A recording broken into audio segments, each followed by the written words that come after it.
In today's video, I'm going to show you how to get bloodleaf and the best spawn locations. So when it comes to bloodleaf, you can see just here, the best thing to do for these really is to hunt for them at night. I find obviously that with them glowing in the dark, it's much easier to spot them when they're lit up at night. So you can see here I've got quite a few just along here, and I find that normally they spawn the best along the periphery of sort of wooded areas that border neighbouring areas, particularly in really sort of thick forests. Now what do I mean by that? Well, if I go to my map here, you can see that my starting zone is over in this direction. We are on the periphery here of several different zones, but I'm in a particular thick wooded area. So you can see that the green texture of my map here is quite dark compared to the standard green of the normal area. It's much, much darker, and these sort of areas here give a really good yield when it comes to bloodleaf. And you can see that I'm in another wooded area over here, and again this place is full of bloodleaf.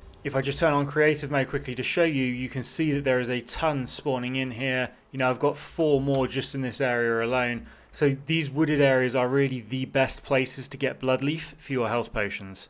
But that about wraps it up for the game. Please do consider dropping a like and subscribe, and if you're feeling really generous, leave a silly comment for the algorithm, and I really hope that you are enjoying Hytale. Thanks for watching.